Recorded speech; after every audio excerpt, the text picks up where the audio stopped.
제게도 이런 일이 생길 거라고 생각도 해본 적이 없습니다. 왜냐하면 저는 너무나 평범한 사람이었으니까요. 일단 제 소개를 하자면 경기도에 살고 있는 50대 남성입니다. 결혼을 늦게 해서 중학생 남자아이 하나가 있죠.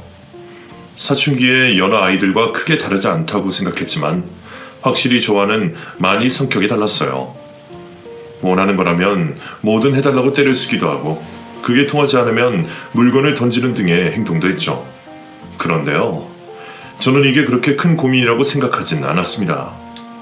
워낙 호수처럼 잔잔하게 살아왔기에 이런 몇 가지 문제는 시간이 해결해 주리라 생각했고 이 정도의 고민은 고민이 아니다라고 느꼈거든요. 특히나 요즘 사람들은 걱정도 많고 고민도 많이 하고 머릿속에 무거운 짐들을 지고 살면서 스스로 고통받는 사람이 워낙 많잖아요. 그런 것에 비하면 아들의 일탈이나 행동을 차차 고치면서 살아가도 된다고 생각했습니다. 제 성격이 좀 수더분하기도 해서 좀 답답해하는 사람들이 많지만 저는 이제까지 그렇게 살았던 것 같아요. 제 고향은 하동이었는데 부모님 두 분 다 저와 비슷한 성격이었습니다. 물은 물이고 바다는 바다고 이런 성격이라고 할까요? 더구나 돈에 관한 욕심도 없어서 모든 걸 그러려니 하고 생각하시고 말았습니다. 생각해보면 이게 부모님 두 분 다 같은 성격이었기에 잘 맞았던 것 같아요. 만약에 부부 중 한 명만 이런 성격이면 많이 다툼이 있었을 겁니다. 실제로 저희 부모님들은 외동아들인 저를 그렇게 애지중지하진 않으셨어요. 적당한 관심과 적당한 방치로 두 분의 인생을 더 즐기셨습니다. 제 생일날이 하필이면 한여름이라 방학 이후이기도 했고 휴가철과 지금도 겹치는데요. 그때 두 분이서 여행을 가신 적도 있습니다. 말은 거창한 여행이다 이러지만 사실상 그렇게 화려한 것 없는 조촐한 여행이었어요. 아버지는 낚싯대를 챙기고 어머니는 책 한 권을 챙겨서 그렇게 바다로, 강으로 떠나셨죠. 저도 그런 게 생일에 저를 두고 두 분이 여행을 간 게 서운할 법도 한데 그렇지도 않았습니다. 부모님의 그런 성격을 꼭 닮아서 그저 하하 웃고 말았죠. 무엇보다 저는 그런 부모님의 모습이 너무나 보기 좋았거든요. 서로 존댓말을 하고 매일 질리지도 않는 긴 대화를 나누고 웃는 모습 말입니다. 그래서 저는 나중에 우리 부모님과 같이 살고 싶었어요.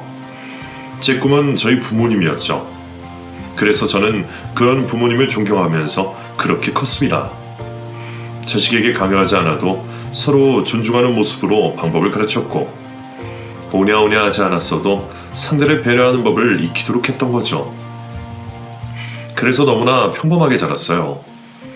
제 유년기를 떠올리면 아주 잔잔하고 깊은 호수 같은 느낌이 떠오릅니다. 꿈이 없었지만 조급하지 않았고 공부를 잘하지 못했지만 행복했으며 돈이 많지 않았지만 주어진 것에 감사했거든요. 그래서인지 친구들 사이에서 제 별명은 주지스님이었습니다. 하필 그 시절에는 머리도 빡빡 깎아야 해서 그 이미지가 더욱 부각되었죠. 그런데 나이가 드니까 알겠더라고요. 평범하다는 게 생각보다 어렵다는 거 말이죠. 제 눈에는 아무것도 하지 않은 것처럼 보였는데 사실은 그 평범함을 유지하기 위해서도 많이 애를 써야 했습니다. 그걸 알게 된 것은 어머니가 사고로 돌아가시면서부터였어요. 그때가 제가 16살이었습니다. 교통사고라든가 엄청난 그런 것도 아니었습니다. 한겨울에 늘 오던 길 계단에서 넘어지면서 그렇게 되셨거든요. 정말 그 어떤 징조도 불길한 꿈도 없는 그런 사고였습니다. 하지만 문제는 그 다음이었어요. 저는 어머니의 죽음을 슬퍼할 겨를도 없이 두려움에 떨어야 했습니다. 아버지가 너무 위태로워 보였거든요. 저는 세상에서 그렇게 서럽게 우는 사람을 본 적이 없었어요. 아마도 세상이 무너져도 그런 표정은 볼 수 없을 겁니다. 배고프다고 우는 새끼새처럼 보이기도 했고 뜨거운 것에 화상을 입은 것 같기도 한 그런 표정이었죠. 아버진 그 이후로 술만 계속 마셨습니다. 제가 학교에서 돌아와도 학교를 갈 때도 늘 같은 곳에 앉아서 아무 말도 없이 술만 드셨죠. 그렇게 딱 1년 2개월을 사시고는 어머니의 뒤를 따라가셨습니다. 솔직히 그때 제 심정은 덤덤했어요. 죽은 아버지를 보는데 왜 그렇게 편해 보였는지 눈물도 나지 않을 정도였습니다. 순간 나도 따라갈까 하는 생각이 들었는데 두 분이 저를 두고 긴 여행을 간 거라고, 따라가면 눈치가 없는 거라고 그렇게 생각했죠. 이미 다 컸는데 우리가 맡을 필요가 있어요? 혼자서 뭐든 할 나이인데. 삼촌은 괜찮지 않아요? 결혼도 안 했고 혼자 살고 하니까. 혼자 사니까 더 안 되는 거지. 난 결혼 안 해? 넌 걔 이모인데도 어쩜 그렇게 이기적이야? 내가 딸이 둘입니다. 그것도 겨우 학교 들어갔는데 어떻게 저렇게 큰 아이를 데려와요? 장례식에서는 한참 제 거취를 두고 말이 많았죠. 저 괜찮아요. 혼자 살 수 있어요. 그 집도 빼줘야 한다는데 애가 뭘 한다고 그래? 너희 부모님을 원망해라. 에휴, 어쩌면 그렇게 대책 없이 살아서 애를 이렇게 살게 해. 괜찮아요. 원망 안 해요. 실제로 저희 부모님이 남기고 간 것은 얼마 없었습니다. 집 역시도 새를 둔 곳이라 제가 갈 것도 없었고요. 그래서 저는 공장 일을 한다는 사촌 형이 있는 곳으로 가게 되었어요. 그게 파주 쪽이었고 저는 그곳에서 일을 도왔습니다. 큰 공장이 아니라 보통의 집 크기보다 약간 큰 조립식 건물이었고 일하는 사람이라고는 사장님과 사촌 형과 저뿐이었죠. 숙식을 제공해준다고 했지만 공장 안쪽에 있는 쪽방이었습니다. 조립식 건물이라서 여름에는 찜통 속에 있는 것처럼 덥고 겨울에는 이가 딱딱 부딪힐 정도로 추웠죠. 하지만 그보다 괴로운 건 끔찍한 벌레였습니다. 바퀴벌레나 모기, 이 정도는 상관없어요. 바퀴벌레는 도망이라도 가고 모기는 짜증이 나는 정도였으니까 말입니다. 하지만 숲을 쪽에서 밀고 들어오는 지네는 정말 소름이 끼치는 녀석이었죠. 지네는 이상하게 사람을 찾아 들어오는 것 같았어요. 따뜻한 온기 때문에 오는 건지 채취에 이끌려오는 건지 몰라도 정확하게 다른 구석이 아니라 저를 보고 직진을 했습니다. 한 마리를 잡아도 또 오고 또 오고 하는 거 보면 정말 확실하다고 생각해요. 그러다 하루는 자고 있는데 엄청난 통증과 온몸에 털이 삐쭉 서는 느낌이 들었습니다. 그리고 일어나서 몸을 미친 듯 떨었고 지네가 제 귀에 들어갔다는 걸 알아챘어요. 작은 구멍을 보면 들어가는 지네의 습성을 알고 계속 저를 향해 기어오던 걸 생각하면 확실했죠. 저는 진짜 소리만 꽥꽥 질렀습니다. 벽에 귀를 박고 손으로 귀를 치고 문을 넣기도 하고 그러다가 안에서 지네가 몇 번 무는 걸 느꼈고 기절을 했네요. 깨어나서 병원에 가보니 귀 안쪽은 부어 있었지만 지네는 그곳에 없다고 했죠. 문제는 귀에 압력이 가해져서인지 지네에 물려서인지 이전보다 귀가 잘 들리지 않게 되었다는 겁니다. 그때를 떠올리는 이유는 제가 그간 참고 있었다는 걸 알았기 때문이었어요. 부모님이 돌아가신 뒤에 이리저리 떠맡겨지고 하루 16시간을 일하면서도 돈도 제대로 받지 못했으며 타지에 와서 고생만 했던 저 스스로를 위해 처음으로 큰 울음을 터뜨렸었죠. 꾹꾹 누르고 있었기에 그간 몰랐던 제 마음이 와르르 무너지는 순간이었습니다. 그리고 그날 저는 결심했죠. 그곳을 떠나기로 말이죠. 은혜도 모르고 뭐 돈을 달라고? 형, 나 여기서 매일 16시간을 일했어. 갈 곳 없는 거 걷어줬다는 생각을 안 해? 우리는 뭐 땅 파서 장사하냐? 그래도 그냥 일반 공장 들어갔어도 이것보다 많이 받아. 형도 알잖아. 그니까 여기가 일반 공장이야? 누가 네 편이 다 봐주면서 일을 시켜? 병원도 간다는 거 군만 없이 보내줬고, 어? 또 식사를 거르기로 해서 뭘 했어? 형도 말하면서 웃기지 않아? 뭐라고 말을 해도 이건 아니야. 착한 줄 알았더니 엄청 영악하구나. 너 그래 경찰에 신고를 하다지 그러냐? 어? 이래서 겉머리 짐승 거둔 거 아니라고 하는구나. 어른들 말씀이 맞았네. 맞았어. 저는 결국 그렇게 그곳을 나왔습니다. 경찰을 부르고 돈을 달라고 해볼까 싶기도 했지만 더 이상 얼굴을 붉히고 싶지 않았거든요. 그래서 수중에 몇 푼 되지도 않는 돈을 들고 무작정 서울에 올라갔죠. 그리고는 공사 현장 여기저기를 다녔습니다. 이전에 일을 했던 것보다 몸은 힘들었지만 그래도 정당한 대가를 지급받았기에 마음은 편하더군요. 초반에는 공원에서 노숙도 했고 돈이 조금 있으면 여관에서 잠을 청하기도 했습니다. 그렇게 한 달을 꼬박 일을 해서 번 돈으로 원룸에 들어갔고요. 더 이상 제 인생이 평온하지도 잔잔하지도 않다는 걸 인정해야 했죠. 솔직히 정말 힘들게 살았습니다. 어떨 때는 과로로 쓰러져서 병원에 실려갈 정도였고요. 부모님의 울타리 안에서 제가 평온하고 걱정이 없었던 것은 보이지 않던 곳에서 행던 두 분의 노력이라는 걸 알게 되었습니다. 돈 욕심이 없다는 건 역시도 돈이 있어야 가능했던 것이고요. 그래서 저는 부모님과는 다른 방식으로 살고자 노력을 했죠. 이전의 평화를 되찾기 위해서 돈을 벌어야겠다고 마음을 먹은 겁니다. 그건 어떻게 하는 거예요? 사장님, 저도 보면 안 될까요? 저리가 괜히 울쩡거리지 말고 공사판에서 그렇게 하고 다니면 다쳐. 그냥 보기만 하는 건데. 그러니까 저리 꺼지라고. 나는 거저 배운 줄 알아? 어디서 꽁으로. 마음먹은 것처럼 쉽진 않았어요. 공사 현장에서 벽돌을 나르는 정도의 인부들과 기술을 가지고 있는 사람들의 대우 자체가 달랐죠.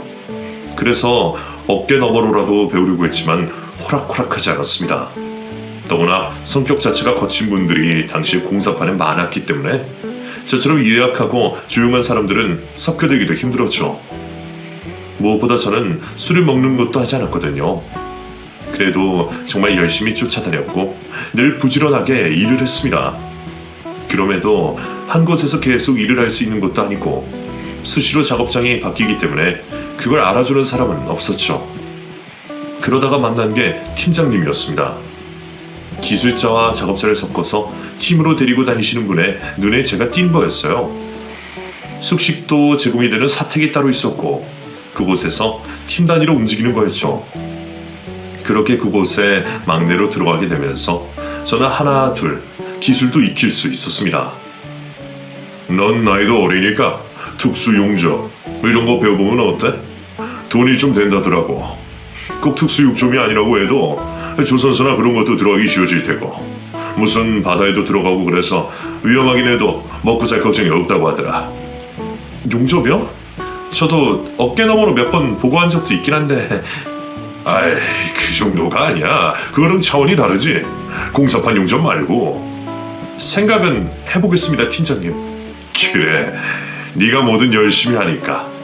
내가 너 나이만 됐어도 배웠을 것 같아서 말한 거야. 그냥 우리 팀에 계속 남아주면 내가 더 좋지만. 저는 그곳에서 많은 걸 배웠고 무엇보다 사람들이 참 좋았어요. 욕도 하고 거칠기도 했지만 좋은 사람들만 있었습니다. 지금으로 말하면 사택인데 그때는 그냥 한 빌라에 팀 전체가 들어가서 사는 거였어요. 우글우글 아저씨들이 있다 보니 안에서 담배도 피우고 술병도 굴러다니고 늘 그런 상태였습니다. 막내였던 제가 하는 일이 빨래와 청소, 설거지였는데 그렇게 틱틱거리면서도 어느 날부터인가 담배는 베란다에 나가서 피우셨고 늘 뒤집어두던 양말도 바로 넣어주셨죠. 그래서 저는 그때 그런 제의를 받았음에도 그곳에서 오래 있고 싶어 신경을 크게 쓰진 않았습니다. 한 2년 정도 되었을 때 막내가 들어왔지만 저는 여전히 막둥이라고 불렸고 저를 참 예뻐해 주셨죠. 하지만 그것도 팀장님이 다른 지역으로 가게 되면서 끝나버렸고 팀은 와해되었습니다. 그때 느꼈던 허무함과 허탈함은 지금도 잊혀지지 않네요. 그때 느꼈던 것 같습니다. 저는 절대로 혼자 살 수 있는 사람이 아니라는 걸 말이죠. 어딘가에 소속되었을 때 평화가 온다는 것도 알게 되었습니다. 그래서 누구보다 빨리 결혼을 해야겠다는 생각이 들었네요. 그런데 누가 저 같은 사람과 만나주진 않았습니다. 이미지는 좋다는 말은 들었는데 제가 하는 일을 이야기하면 여성분들이 대부분 싫어하더군요. 그래서 마음과는 달리 결혼은 바로 하지 못했죠. 그래도 제게 운명 같은 사랑이 나타났습니다. 제 나이가 30 초반이었을 때였어요. 당시 용접 기술을 배워서 한 공장에 취직해서 3년 정도 일을 했을 무렵이었습니다. 좋아하는 달리 깨끗한 손, 하얀 얼굴의 여성이었고 저보다는 3살 연상이었어요. 당시 제가 다니던 공장 사장님이 주선해서 선을 보게 된 거였죠. 아 진짜 여기 왜 이렇게 음악을 크게 틀어놨지? 시끄럽지 않아요? 네? 아, 조금요. 그쪽 목소리가 하나도 안 들려서 집중이 되질 않아요. 얘가 커피숍인지 술집인지 모르겠네요. 아 제가 말을 할게요. 저기요 여기 음악 좀 줄여. 머리가 울려. 아, 괜찮은데. 사람은 딱 원하는 게 있으면 말해야 된다니까요. 가만히 있으면 그냥 바보가 되는 거라고요. 우린 정당한 권리를 가지고 있는 손님이고 손님은 왕이다. 몰라요? 그 사람은 정말 솔직하고 저와는 달리 당당했습니다. 저도 10년 정도 공사판에서 굴렀기에 나름 성격이 바뀌었다고 생각은 했지만 실상은 커피 위에 똥파리가 떨어져 있어도 그냥 아무 말 하지 않고 넘어가는 사람이었거든요. 그래서인지 그런 성격이 좀 멋있어 보였습니다. 물론 그 사람이었기에 그렇게 생각이 들었겠죠. 시원시원하고 본인이 하고 싶은 건 뭐든 하고 그녀와의 연애는 제게 다른 세계를 간 것과 다르지 않았습니다. 결혼 역시도 마찬가지였죠. 내일 할 거 있어? 아니, 내일은 일이 없긴 한데. 그럼 나랑 결혼할래? 네? 결혼이요? 그래 부모님한테 인사드리러 가자. 결혼하자고. 아니. 왜? 싫어? 내가 나이가 더 많아서 걸려? 아니, 그런 건 아닌데. 우리 만난 지 반년도 되지 않았는데. 우리 둘 다 혼기 넘어섰고 이 정도면 서로 성격도 알고 더 만나야 해? 아니요. 아니, 난 좋아. 너무 좋아. 그럼 해. 요즘에는 어떨지 몰라도 예전에는 이런 여성이 드물었습니다. 아니, 적어도 제 주변에는 없었죠. 긴 연애를 하진 않았어도 결혼하는 경우는 꽤 많았지만 여자가 먼저 청혼을 하는 경우는 없었어요. 하지만 그게 싫지는 않았습니다. 오히려 기뻤어요. 이건 제가 일찍 가정을 이루고 싶다는 꿈과 더해지면서 너무 완벽하게 다가왔죠. 문제는 그 사람의 시부모님들의 반대였습니다. 기술은 가지고 있긴 하지만 그래도 그분들 눈에 제가 흡족한 사이감은 아니었죠. 그저 막노동꾼에 불과한 사람이었을 테니 어쩌면 당연했습니다. 더구나 처가가 꽤 잘 사는 편에 속해서 집안 차이는 말할 것도 없었죠. 그래서인지 저를 처음 봤을 때부터 몹시 절 싫어했습니다. 도둑놈 소리도 들었고 개뼈다귀라는 말도 들어야 했죠. 난 이 결혼 절대로 반대야. 좀 기울어야지. 내 딸 그쪽 같은 사람보다 훨씬 좋은 사람이 있어요. 아무리 사람이 좋으면 뭐해? 적당히 비빌만 해야지 내가 보든가 말든가 하지. 하지만 어머니, 아니 장모님. 어머님? 내가 왜 그쪽 어머니죠? 더구나 장모? 장모는 더더욱 아니고. 두 분이 저를 탐탁치 않게 생각하는 건 당연합니다. 저도 100번 이해를 하고요. 탐탁? 그런 게 아니라 그냥 싫어. 싫은 거라고요. 설마 우리 딸, 아니 우리 재산 노리고 들어온 거야? 세상에 우리가 그렇게 만만해 보여요? 나 참. 엄마, 나 이 사람 좋아. 좋다고. 결혼할 거야. 그니까 적당히 해요. 야, 너 좋아하는 사람이 있었잖아. 그러면 어디에 가져다 버렸어? 차라리 그놈이 100번 나아. 그래도 번듯한 직장도 다녔고 사람 말끔하고 좋더니만 왜 이런. 사람 앞에 놓고 이런이라니. 엄마 왜 그래? 그리고 그 사람이랑 헤어진 게 언젠데. 엄마가 싫다고 했잖아. 그래 놓고 이제는 좋다? 됐고, 이 사람 좋은 사람이야. 그니까 그냥 결혼할 거야. 너 혹시 반항심에 그냥 아무나 데리고 온 거 아니야? 그런 거야? 그런 거지. 엄마. 그 사람과 연애를 시작할 당시에 결혼을 약속했던 사람과 헤어졌다는 말을 들은 적이 있었습니다. 그때도 부모님 반대가 심했다는 말을 했고요. 각오한 일이었지만 생각보다 많이 아프긴 했습니다. 누군가 저를 미워하는 게 누구라도 좋을 리는 없겠지만요. 그래도 저는 제가 가장 잘하는 걸 했습니다. 그저 사람 좋게 웃으며 그 상황을 버텼고 저를 싫어한다고 해도 그래 하고 넘기는 일이었어요. 그렇게 몇 달을 했었고 결국에 결혼 허락은 받게 되었습니다. 다만 여러 가지 조건도 함께 있었어요. 3년을 우리랑 같이 살아야 해. 어차피 그쪽 모은 돈 별로 없잖아? 그래도 작은 집은 작은 집? 우리 딸이 거기서 궁핍하게 사는 걸 내 눈으로 보라는 겁니까? 아닙니다. 그렇게 하겠습니다. 저는 단지 그렇게 돈이 없는 건 아니라는 뜻이었어요. 돈이 없는 거지 그 정도면. 아니 10년을 일을 했으면. 됐고 어쨌든 우리 집에 들어와서 대리를 사이로 좀 살아요. 그제야 우리도 믿을 수 있는지 없는지 판단이 서지. 그리고 그때까지 법적으로는 결혼 안 한 것으로 하는 게 좋겠어요. 네? 뒤로고는 그렇게 하자고요. 사람이라 어떻게 될 줄 알고. 혼인신고 안 하면 죽는 병이라도 있어요? 요즘 사람들은 그렇게 많이 한다고 하던데. 네? 저는 잘 몰랐어요. 원하시면 그렇게 하겠습니다. 그리고 또 하나 더 있어요. 우리 재산 보고 결혼한 거 아니라는 거 증명해 줄 수 있죠? 어떤 식으로 증명을 해야 하나요? 재산 포기, 상속 포기 뭐 그런 거. 각서 하나 씁시다. 네, 그렇게 하겠습니다. 내가 미쳤지. 이런 곰탱이라.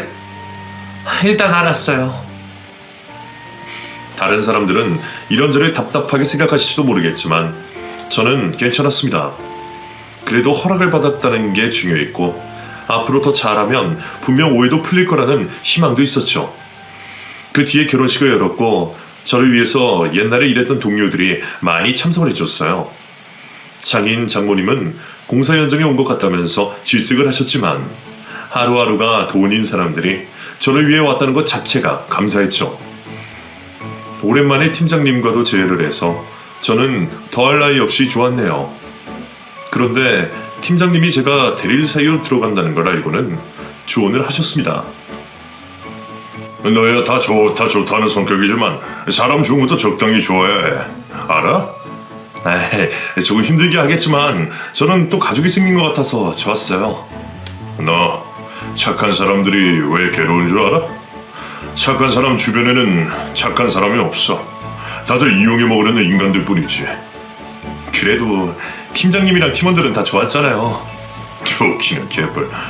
이러니 내가 널 멍청이라고 하는 거야. 기태 그 녀석들이 널 배려해서 밖에서 담배 피우고 빨래도 적당히 거두고 그런 줄 알아? 내가 왜 팀을 해체했는데 이 바보야. 다들 널 이용 못해서 안달이었어. 그런 녀석들을 내가 관리한 거고. 그랬군요. 전 정말 몰랐는데. 그래서 내가 이제 다른 거 배우라고 한 거야. 근데도 좋다고 헤헤 그곳에 남아있으려는 널 보느니 내가 가는 게 나을 것 같아서 해체시킨 거야. 막내가 새로 들어왔는데도 그놈까지 너한테 막둥이라고 하는 거 보고 내 속이 터질 것 같아서. 그래도 팀장님은 좋은 사람이잖아요. 그럼 됐죠. 이거 봐, 이 답답아. 나는 좋은 놈이 아니라 그냥 어설프게 착한 거야. 얼마든지 너 이용했고 나중에는 어설프게 착해서 미안해서 챙긴 거고. 너 대리사이 시켜보지 마. 지고 들어가는 것도 적당히 하라고. 알았냐? 네, 팀장님. 걱정해 주셔서 감사합니다. 아유, 이런 미련한 놈아. 내가 7살인데 막내 아들보다 네가 더 걱정된다. 그때는 마냥 누군가가 저를 걱정해 주는 게 좋았지만 나중에는 그 우려가 현실로 일어났다는 걸 알게 되었어요.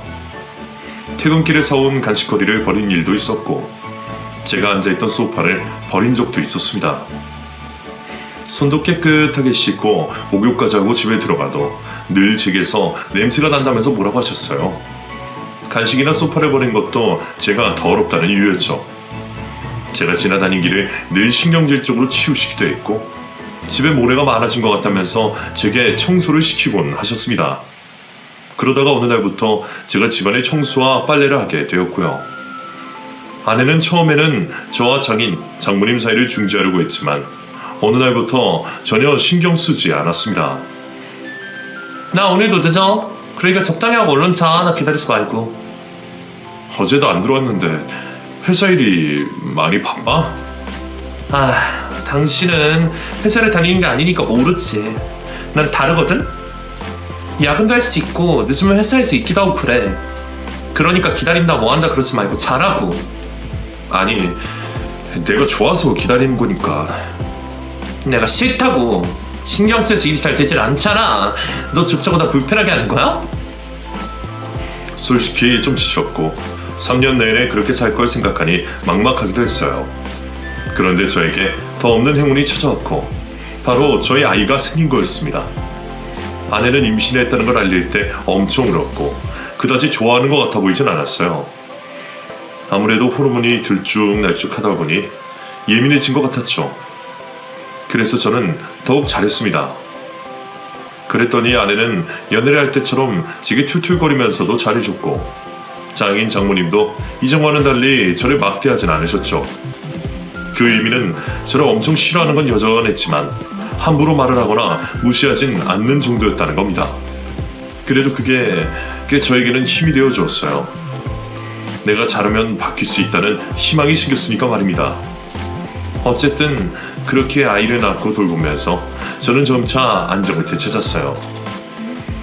아내는 아이에게 영 정을 주지 못했지만 저는 딱 그만큼 더 아이에게 신경을 썼죠. 또 다른 변화는 아이가 3살이 되던 해부터 장모님이 저를 박서방이라고 부르기 시작하셨습니다. 아내는 그 무렵에 일을 다시 나가면서 바빠지긴 했지만 이따금 저에게 고맙다고 했고요. 물론 모든 게 순조롭진 않았습니다. 뭔가 제가 마음에 들지 않으면 어느 순간에 아내의 예전 남자친구가 소환되곤 했거든요. 얘 얼굴이 까만 게 박서방 자녀를 닮은 것 같아. 이모는 그래도 걔가 훨씬 나았어. 길쭉한 오이처럼 생긴 게 서글서글하니 괜찮았지. 그래요? 근데 제가 용접하다가 얼굴이 타서 그렇지 원래는 하얀 편입니다, 장모님. 그럼 우리 딸이 까맣다는 거야? 아니요. 그런 건 아니고요. 됐어. 어디보다 하얀 부분이 없는데 딱 봐도 붕어빵인데 누가 누구한테 떠넘겨. 자네가 사람은 좋은 거 인정해. 그런데 너무 답답해. 난 여우 같은 놈이나 사는 게 나을 것 같아. 내 딸이 보는 눈도 없지. 훨씬 좋은 조건에 좋은 남자를 만났어야 했는데. 비록 크게 달라진 것은 없어도 아이를 낳으면서 혼인신고도 했고 약속한 3년이 다가와서 저는 큰 불만도 없었습니다. 하지만 그 약속은 지켜지지 않았어요. 솔직히 아무리 속이 없는 저였어도 그 일은 충격적이었고 분노도 하게 되었죠. 아이를 돌봐준다는 그 실과 제가 못 믿었다는 내용이 가장 기가 찼고요. 그날 저는 처음으로 팀장님과 술자리를 가졌습니다. 내가 그럴 줄 알았어. 그때 결혼식에서도 우리 보는 눈을 봤어? 아주 벌레를 보는 것처럼. 제가 한쪽 귀가 잘 안 들리니까 답답해 하시는 것도 있어요. 그리고 제가 모자란 것도 있죠. 아직도 그래? 그 지네인가 뭔가 때문에? 뭐 정확히는 이제 모르겠어요. 그때부터 잘 안 들린 건 맞는데요. 공사 현장에서 소음에 노출되니까 이제는 귀 성능이 떨어지는 거죠. 이제 나이도 있고요. 그건 맞아. 공사판 다니는 사람들이 괜히 목소리가 큰 줄 알아? 그게 다 직업병이라고. 다들 우악스럽다고 경박하다고 손가락질하지만 우리도 일부러 그런 건 아닌데 말이야. 그나저나 너도 돈 좀 벌었을 텐데 그냥 나오면 안 돼? 아이 문제는 장모님 말이 맞아요. 저도 일을 하고 아내도 일을 하는데 유치원이고 학원이고 누군가 케어를 해주긴 해야 하니까요. 우리 둘이면 솔직히 막막하죠. 너 혼자 벌어도 충분할 텐데 재수 씨는 무슨 일 한다고 했어? 그냥 회사 다녀요. 일하는 걸 그렇다 쳐도 애한테 관심이 없는 거 좀 그래. 우리 마누라는 애들 일이라면 온 신경을 다 쏘는데 말이야. 우리 어머니도 저한테 딱히 관심을 준 건 아니라서. 그건 아니지. 네가 크고 나서 그랬겠지. 아이들이 그냥 둔다고 그냥 자라진 않아. 더구나 너처럼 똑바르게 키우려면 그냥 저냥으로 되는 거 아니다. 아직도 모르겠니? 그럴까요? 내가 예전에 우리 마누라한테 네 이야기를 하면서 너 같은 아들 하나 낳았으면 했단 말이야. 그랬더니 마누라가 그런 남자를 만나야 되니까 이혼해야겠네 이러더라. 전 저희 아들이 저를 닮을까봐 걱정인데 장모님이 얼마나 싫어하실지. 너희 자기 장모들 참. 이제 포기해도 됐는데 아직도 그러셔? 너 좀 무사히가 어디 있다고? 그냥 무조건 싫다고 생각하니까 싫지 후회할 거다. 나이 먹을수록 더 후회할 거야. 그리고 널 닮은 아들이면 무조건 착할 거니까 걱정 마라. 첫째는 무조건 아빠 닮아. 실제로 우리 아들은 몹시 착했습니다. 저는 최대한 부모님이 저에게 했던 것처럼 가르쳤고 강요하기 전에 보여주는 방법을 택했거든요. 그래서 결혼 생활, 대릴 사이가 힘들어도 그나마 버텼던 것 같습니다. 하지만 그것도 잠시뿐이었어요. 초등학교 고학년이 되고부터는 제 말을 들은 척도 하지 않고 점점 변해갔기 때문입니다. 사춘기가 빨리 온 거라고 생각하고 마음을 비웠었는데 강도는 점점 심해졌고 어느 순간은 물건을 던지는 행동까지 했죠. 아빠가 뭘 알아? 바보 멍청이 주제.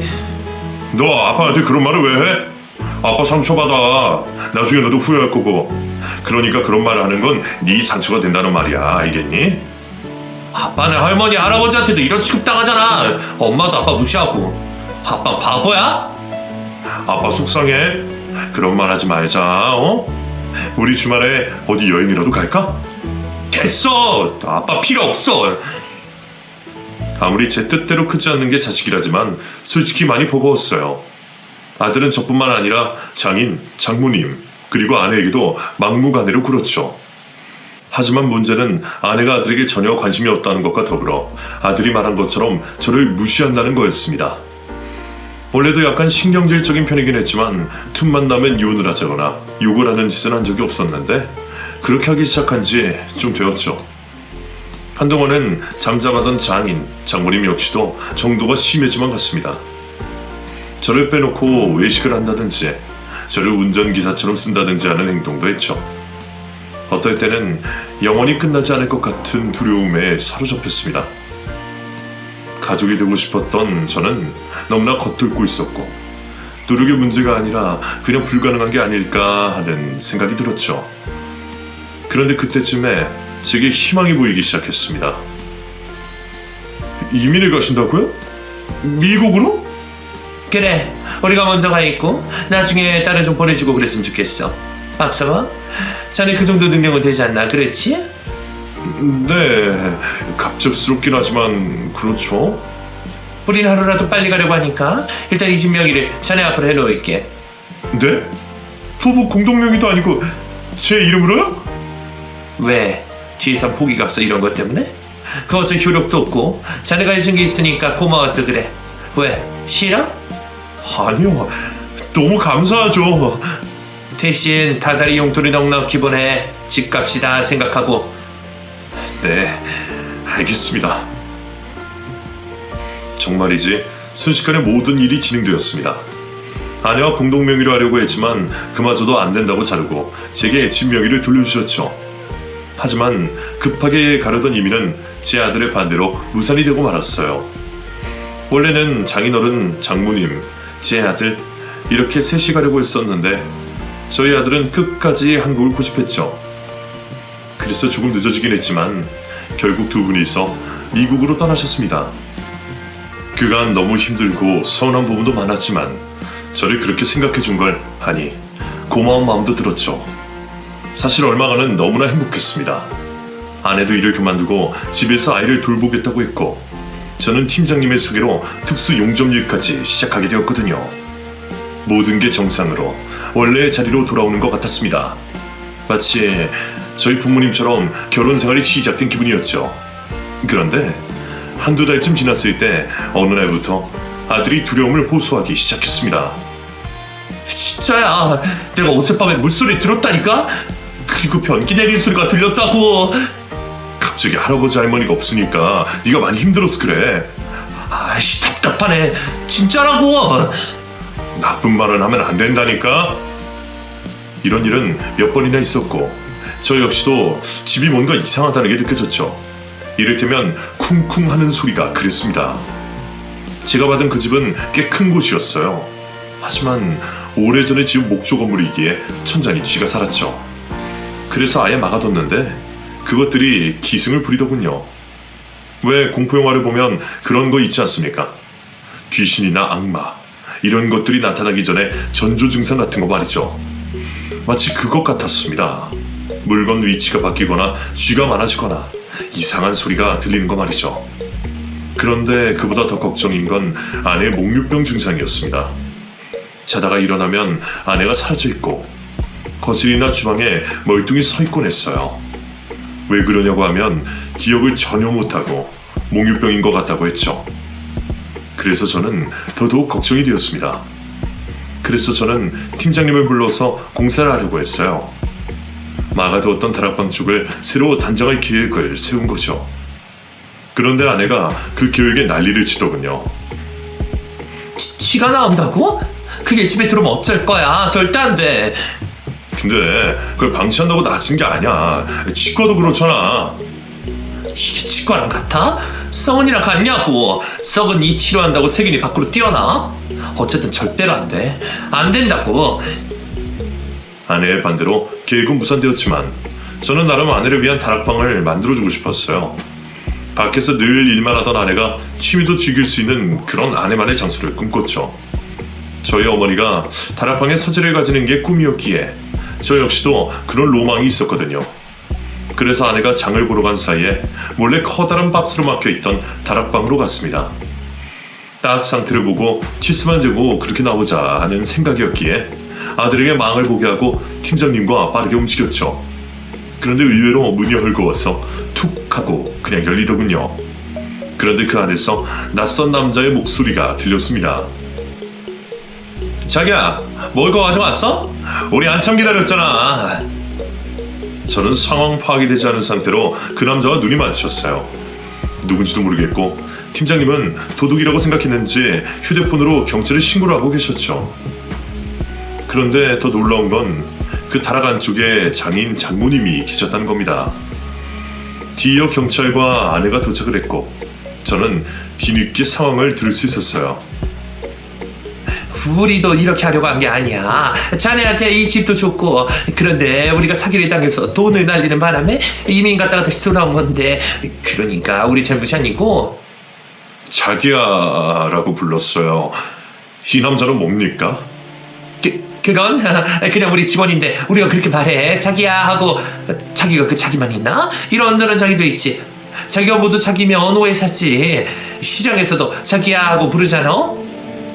그런데 가만히 있던 제 아들이 제 앞을 막았었습니다. 거짓말하지 마세요. 저 다 알아요. 넌 어른들 말하는데 어디라 끼어들어. 엄마 말 들어. 입 닥쳐. 엄마는 아빠 불쌍하지도 않아? 아빠, 이 사람 내 생부래. 나 아빠 아들 아니라고. 엄마랑 예전에 만났던 사람이래. 그래서 할머니랑 할아버지가 나한테 말했어. 나 아빠 아들 아니라고. 그러니까 미국에서 진짜 친아빠로 살라고 했어. 뭐? 그게 나까지 데리고 이민 가려고 한 거. 사실 아빠랑 엄마랑 이혼시키려고 한 거였어. 그래서 다들 여기 떠나겠다고 그렇게 계획한 거야. 아빠한테 못되게 굴면 이혼해줄 줄 알았는데 아빠가 나 참아버리니까 이 집 위자료로 주자는 말 나 다 들었어. 그래서 나 미국 안 간다고 했다고. 아빠랑 살 거라고. 자리 잡히면 엄마 불러들여서 아빠랑 인연 끊고 잠수 타려고 한 거라고. 그래서 엄마 일도 그만둔 거야. 아들이 그 큰 눈에서 눈물을 뚝뚝 흘리면서 제게 말 못해서 미안하다고 하더군요. 저는 너무 놀라서 입을 뻐끔거렸지만 상황이 이해되진 않았습니다. 이 이야기만 들으면 저를 버리고 가려던 계획을 짜고 이민을 떠났는데 사기를 당해서 재산을 탕진해서 저희 집 다락으로 숨어들었던 거였죠. 하지만 왜 굳이 다락방이지? 의문이 들었어요. 우리가 그간 자네한테 한 짓이 있는데 망했다고 하면 우리 받아주지 않을 것 같았어. 그래도 자네는 착한 사람이니까 이해는 해줄 수 있잖아. 그렇지? 박서방, 여보, 진짜 그때는 실수했어. 그리고 애초에 당신이랑 만난 것도 홧김에 만난 거고. 그래서 그때는 일탈이었는데 저 사람이 다른 여자랑 만나서 나도 그냥 만났었어. 근데 그 이후로는 진짜 아니야. 그냥 최근에 갑자기. 그래서 임신했을 때 그렇게 울었던 거였어? 사고는 같이 치고 저 새끼가 날 버리고 가니까 그랬는데 나는 당신이 잘해줬잖아. 그래, 그냥 살자. 이런 마음으로 진짜 그렇게 살았어. 근데 저 인간이 갑자기 다시 돌아와서 부모님이랑 이야기 멋대로 한 거야. 난 아니라고. 목류병이라고 하면서 음식들을 퍼나른 거 정말 아니라고 할 수 있어? 왜 계속 거짓말만 해? 어떻게 한 집에 살면서 나를 감쪽같이 속일 수가 있어? 이거 바람이야. 불륜이라고. 이것 봐라. 이 집 받으니까 본성이 나오네. 이제 내 배는 게 없지 아주. 장모님, 그렇게 말하는 거 아닙니다. 저한테 이렇게 하실 수는 없어요. 그때 제 아들이 덤덤하게 말했습니다. 그냥 이혼해. 이혼사에 충분해. 내가 증인도 써줄게. 그러니까 이런 막장집에서 아빠는 나가. 이런 빌어먹을 집구석에서 나가라고. 집도 무조건 챙겨. 할머니랑 할아버지 인간도 아니야. 엄마도 미쳤고. 아들, 자꾸 그렇게 말할 거야? 아무리 그래도 어른한테. 아빠, 내가 왜 아빠가 짜증나는 줄 알아? 왜 물건을 던지고 그렇게 했는데? 아빠 너무 착해 빠졌으니까. 내가 못된 사람이 되어야 하니까 그게 짜증이 났던 거야. 나 겨우 중학생인데 왜 이렇게 살아야 해? 어? 왜 내가 아빠를 보호해야 되냐고. 그때 저는 정신이 번쩍 들었어요. 제 주변 사람들이 저를 보면서 답답했던 이유가 이거였구나 하는 생각이 들었습니다. 자신들이 독해지고 모질어질 수밖에 없었기 때문이란 걸요. 팀장님도 아들도 그랬던 겁니다. 그래서 저는 그 집에서 장인 장모님 그리고 아내와 그 남자를 쫓아냈어요. 바보 같고 곰탱이 같던 제가 화를 내는 걸 처음 본 그들의 표정은 가관이었습니다. 안 나가려고 하던 가족들을 현관 밖으로 밀어내면서 저는 제가 할 수 있는 최대의 욕도 뱉었어요. 꺼지세요 라고 말입니다. 심장도 뛰고 뭔가 죄를 지은 기분이 들면서도 묘하게 속이 후련하더라고요. 그 뒤에 절차는 간단했습니다. 그냥 가장 비싼 변호사를 고용했거든요. 위자료로 10K 귀걸이 한 짝까지도 탈탈 털어 받게 해주겠다는 분이었습니다. 그렇게 반년이 넘는 꽤 오랜 싸움이 시작되었죠. 재산 반환권 소송에 양육권에 이것저것 어렵긴 했지만 결국 이 양육권은 제가 가져왔어요. 주변 분들이 걱정을 많이 하셨지만 애초에 핏줄 뭐 이런 건 제게 아무 상관없었습니다. 자신의 출생의 비밀을 알고 나서 포악한 행동을 했다고 하긴 하지만 제 아들이란 건 변함없었죠. 더구나 저를 지키기 위해서 작은 몸으로 제 앞을 막아서던 그 아이와 떨어져 산다는 건 상상하고 싶지 않았습니다. 무엇보다 아들도 저라면 함께 살고 싶다고 했고요. 저는 이번 일로 알게 되었습니다. 아이를 착하고 바르게 키우려면 어른이 나쁜 것도 치우고 싸워서 지켜야 한다는 걸 말이죠. 저희 부모님이 저의 안정과 평화를 위해 열심히 일했다는 것도 뒤늦게 알게 되었는데 어떻게 된 게 이런 부분도 저는 참 느리네요. 이렇게 저 역시도 부모가 되어서 하나씩 깨닫는 중입니다. 비록 제가 너무 느리고 답답한 사람이긴 하지만 정말 좋은 아빠가 되고 싶어요. 그렇게 되려고 노력하고 또 노력하겠습니다. 저를 부디 좋은 말로 많이 응원 부탁드려요. 저희 부자 잘 살겠습니다. 다른 분들도 모두 행복하시길 기도할게요.